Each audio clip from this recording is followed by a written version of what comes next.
Hey guys, Mr. Rob here, and today we're doing a little bit of something different here. This is my old PC here, and as you can see it looks like complete junk at the moment because HP, thumbs up, they did this computer for me, and yeah, it sucks. So, I've got my good buddy John here. You could probably remember him from one of the old Chivalry videos. And yeah, he's going to help me move it from one computer to the other and upgrade my graphics card and power supply. So John, what do you do for a living? I am a cyber security consultant, but I have done a whole heap of system admin and system building stuff in the past. So. And how many computers have you built? About roughly 170. There you Most go. of them hand built. So yeah, you can kind of guess why I'm going to this guy for some help. And yeah, cool. Well, basically, what we're doing is we've got to basically pull all this stuff out first, and we'll give it a bit of a clean. To do that, because HP in all their wisdom have used proprietary screws, however, we can get them out with just a flat blade screwdriver. Rob will show you later on when we get one of these out what I mean by proprietary screws. So what I'm going to do is basically start pulling off all the cabling, because this power supply is going to stay with this case. We don't want to use that because it's pretty average. So we'll rip all the power cabling out first and we'll go from there. So it's pretty straightforward. Whenever you're working on a PC, always make sure you're grounded. What I mean by grounded is always keep in contact with the case. A lot of people will argue you don't need to do that anymore. You don't want to be the statistical 1% that actually zapped or static zapped one of your components, and then you're the one heading back down to your computer retailer to buy another part. And of course it won't be covered under warranty because they always say to ground yourself. So just keep in contact with this as much as you can. Another one is just set your space up. We've just set this up on the dining room table with towels down, so it's nice and clean. You can get to stuff really quickly. If you drop something, it's only going to land here or on the floor. You don't want to be doing it on carpet because it's static. And you will lose screws pretty quickly. So basically, just start yanking cables out.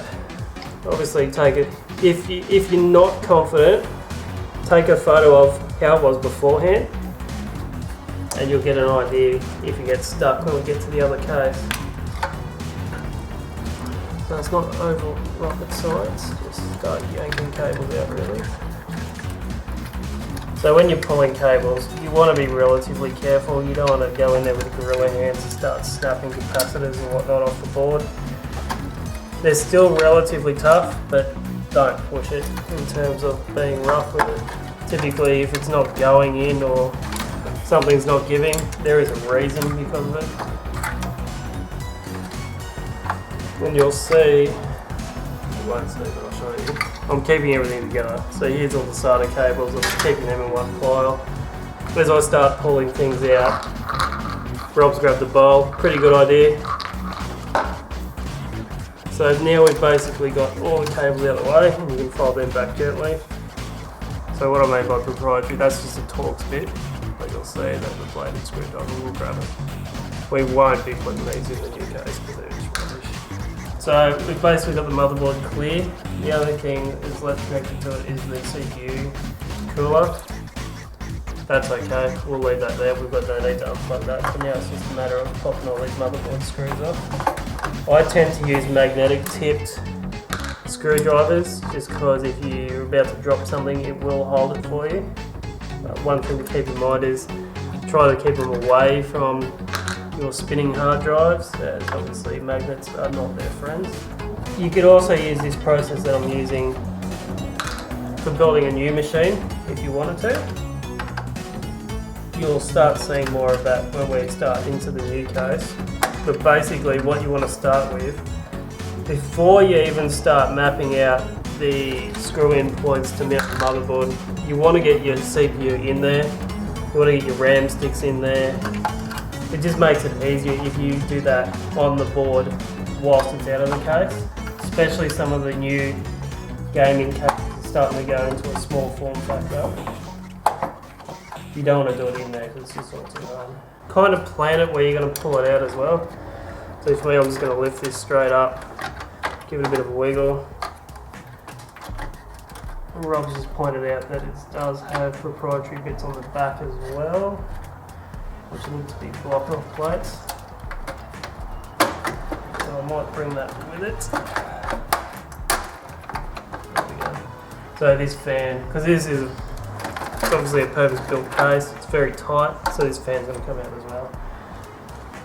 Standard Phillips head. I think this is a number 2 piece, so it's not as sharp at the top. You don't want the super sharp ones, you want the slightly blunt nosed ones. They just tend to pick up the screws a bit better. Should be able to just fold them out. And there we go, we got the motherboard out. So what I mean by the back piece, typically motherboards won't have this stuck to it like this. This will be a separate piece. This is individual to all motherboards. So each motherboard will have a different, obviously the same model will be the same. Make sure you bring this with you, because in the new case, we'll show you shortly, you'll need to pop that back in there. So now, it's just a matter of pulling out the hard drives and any SSDs. Rob's hidden an SSD up the top here because the HP doesn't have the room. Yeah, so I just chucked it up in the second drive bay. In the second DVD. Pretty common.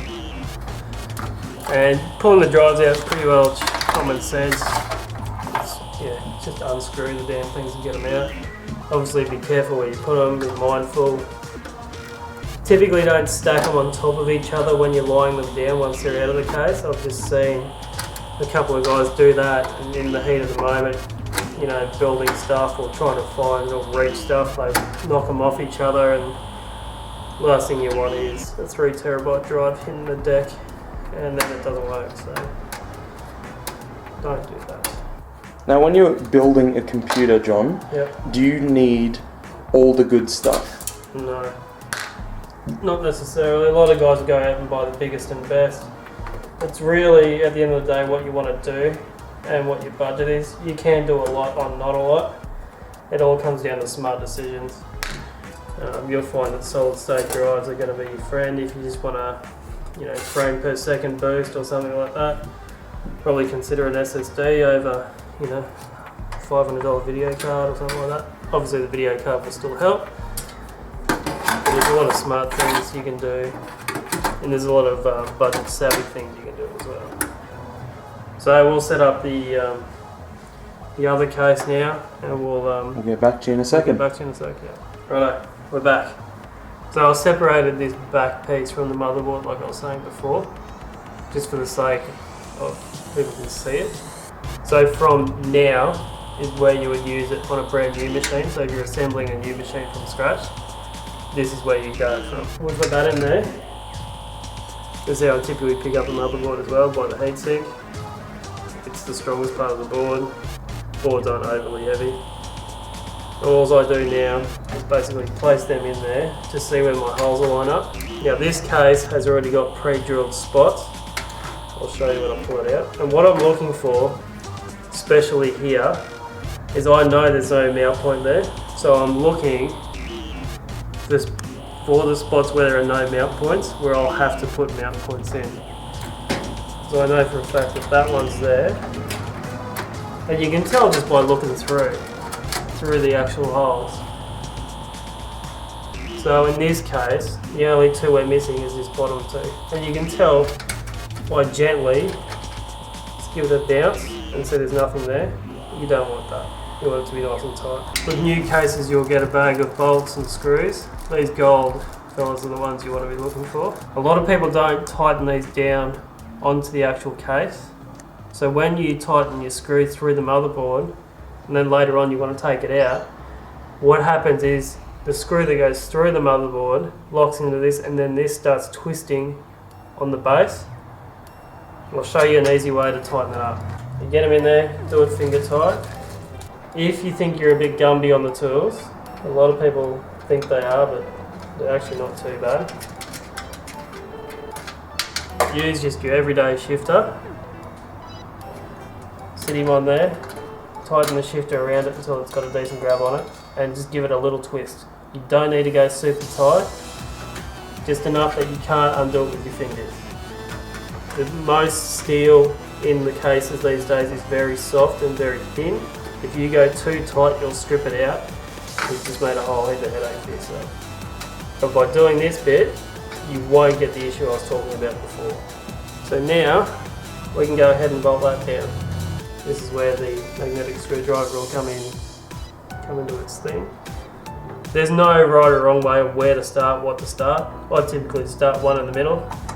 So making sure you have the fan typically facing upwards. That would make sense because this will read the right way when you're looking at the case.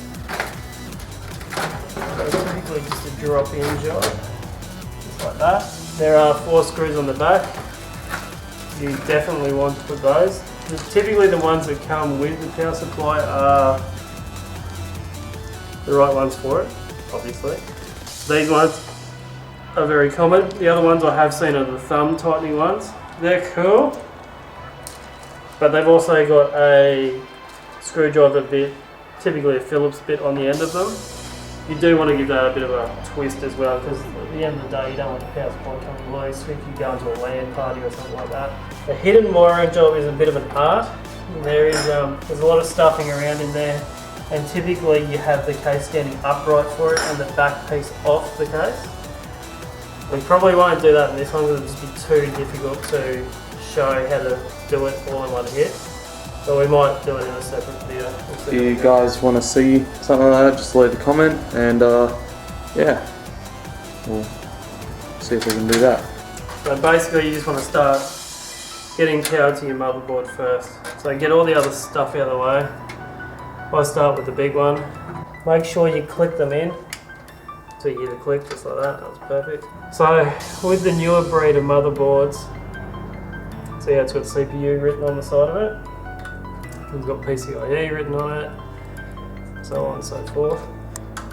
That's an 8-pin. On this motherboard, it's a pretty low-end motherboard, it uses the 4-pin. So this is where people start to panic. Don't panic, it's okay. These ones split in half, just like that. Just have a good look at your plug first, and you'll be able to, because these are different shapes. That one's a square, that one's got a bit of a curve on it. You'll be able to figure it out. If it doesn't fit the first time, use the other half. You know. Pretty easy. So what we'd be doing now is the bit that's typically the hardest is these little buggers. Now these are what connect your power button, your hard drive LED, power switch, which we'll just said, power LED reset switch to the motherboard. What I'd be doing now is connecting the fans up before we start running out of room.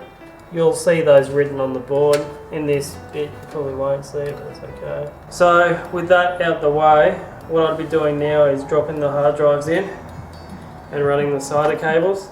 The reason I say that is try doing that with that in there. It's all too hard. It's always a good idea to give stuff a clean. Don't use a vacuum cleaner, not cool.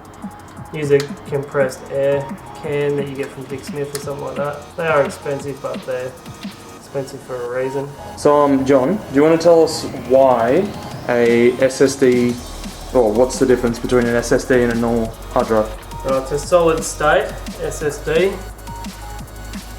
They are a flash based hard drive, so there's no spinning bits, so there's no lag time in between.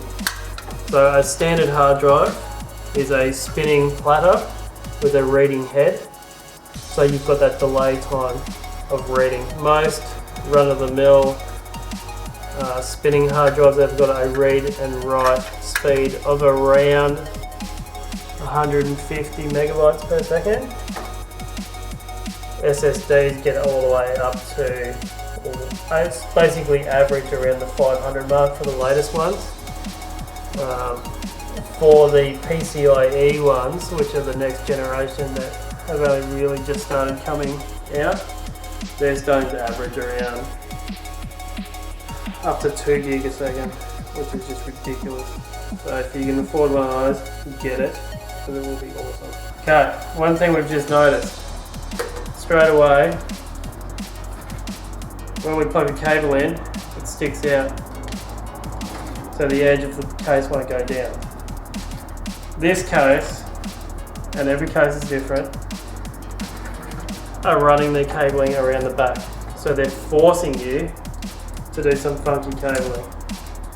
So what we'll do is we'll just turn it around. It just means it's just going to force me to do some interesting cabling. Theoretically, those drives are in. You won't see the side of the cable there because we'll do that later. Pretty self-explanatory. One thing I did forget in the chaos of trying to deal with the front piece is the HD audio and USB and USB 3 connector. Pretty easy, just push them on the board. You'll see the block out plate there. Just look on the board, you'll see front USB 1, front USB 2, USB 3. Nice and easy. Now you can't get those wrong because with the block off plates on the front of those, you can't get that wrong, so don't have to be worried too much about that. This is where you can start getting a bit fancy with the cabling, just make sure nothing's overlapping. It does make it easier later. If you've got a windowed case, if it's not a windowed case, do whatever you want. If you don't really care about cabling, do whatever you want. Let's throw the CD-ROM drive in.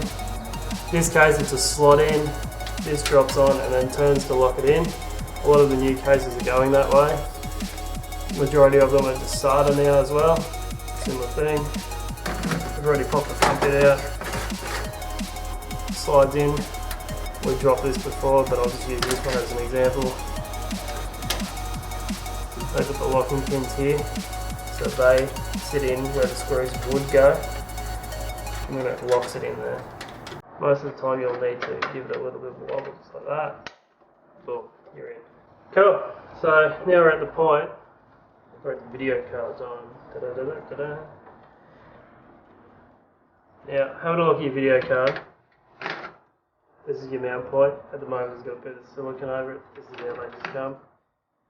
With this fella here, what I tend to do, I'll disconnect it just to show you. I tend to set it through here, so it runs straight down, so you don't have this bit sitting over the back of your card and looking hideous. So I'll just pop that off nice and gently. And make sure you get that off, otherwise you're going to sit there like a Gumby trying to get it in. I typically have all these back pieces on, you can leave them on for however you want. That's an 8-pin connector. So we've got a few of those, which is good. Majority of these, this is a GTX 960. It surprised me that that's only using an 8-pin and not two 6-pin or two 8-pins. With the higher spec cards, you might need two of them. Most good power supplies will come with two. So with the 8-pin, you've just got to push that one on the side and then connect it. But first things first, you want to get it in there first. The first thing I do is bolt it down. These are nearly the heaviest part in the PC. You want to make sure it's bolted down. And when I'm talking bolted down, I mean both screws, not one, but two.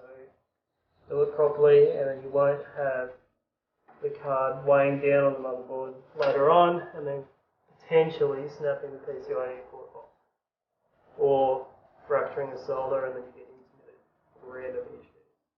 Typically, once you bend these cables too, they'll hold. So I just like to give them a little push, and they're out of the way. So theoretically, the SATA cables would be there. Graphics card's in, CPU's in, obviously already. The fan's connected there, this fan's connected. Theoretically that would be in, and all good. USB's connected. Now here comes the fun part. You're left with all this crap. If you don't have a modular power supply, all I do in this case, just fold it all back nice and gently, like that. Fold it over. This is where you use the big sucker. Straight around. Doing up and sitting down here nice and gently. If you've got a window case and you want to be a drama queen about how it looks, run it around the back. Don't fold it over like I said, but keep them nice and straight. Probably put them through individually.